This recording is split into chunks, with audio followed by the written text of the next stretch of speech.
Karena gasin yang berbahaya. Yang lebih berbahaya gasin iman, gasin Islam, gasin ilmiahnya berat berbahaya. Maka di saat getanyonyo selalu kalah, akhirnya getanya ur Islam putus hatha. Tak pegah rekapi kedai puah uri Islam gaduh meno gaduh mendik. Uri Islam orangnya rame tetapi kekuatan hana. Bahkan hana mandum hubbud dunia. Watia getanyo terlalu cinta ke dunia, maka kita melupakan kematian, bahkan takut terhadap kematian. Nyo kalian pegah oleh Rasulullah.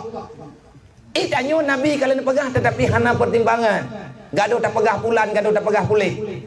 Hai na urang kekeun Allah tak preh bak saboh tagaw tanya.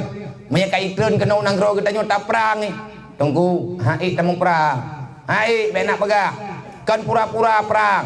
Watia perang itu biar anak muda kenang bak badan mati ku watai mati ki banhi payah gelon tenda tingainan moso-moso urang temu perang. Maka kalau kita benci terhadap kemiskinan, mari uranyo cok sikap belit mendawa benak petala belit petala urunyo belit petala urunji masing-masing berbuatlah untuk kebaikan. Le pemerintah na cara drog untuk melindungi rakyat. Itanya masyarakat sesama masyarakat juga kita punya kekuatan, bahkan lebih raya kekuatan masyarakat dibandingkan kekuatan pemerintah. Kita yang Bapak Camat menom lagi baga dalam sabok kampung peng ratusan juta yang jet kepegat dua boh rumah nya menyana mak minta preh engko olehnya bak pemerintah urunyo naturan drog untuk lebih menyelamatkan, untuk lebih selamat. Le pemerintah yang je kebantu urang yang perlu rumah benar tanah pribadi. Olehnya benar rumah datar. Maya hana rumah datar ka hanje kepegat hanje kecok data. Mamanya na urang gatin yang nan urang gatin bae le tak pegah rumah mu tanah kita. Nyai cuponya hana rumah sampai meninggal. Tabah hana tanah. Maka dalam BMU nya lagi tak pegah penonton bating kata belau tanah kejadian di Kurung Semida. Kiban cara belau tanah kamu meriperi pepek. Hana kamu tipek bak Facebook, hana kamu tipek bak media.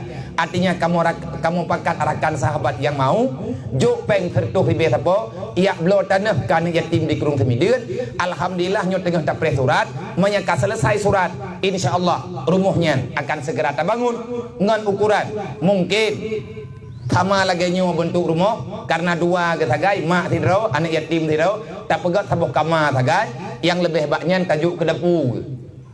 Mungkin mulai 10 juta peng kasih kadang tidak mentruk dan daerah 25 juta menya sama-sama tamun tim-tim itanya 20 bukan 50 meter tanah kan yatim ke fakir miskin susah buat kami capai nek tanya pak Mekah ke belah tanah uranyo nan rumah nan tanah urang Aceh gekut dengan Baitul Asyi yang nikmati tanya so yang jawaji mandum najatah bak hasil sewa kamar hotel yang na di Baitul Asyi nya atane dayo jemun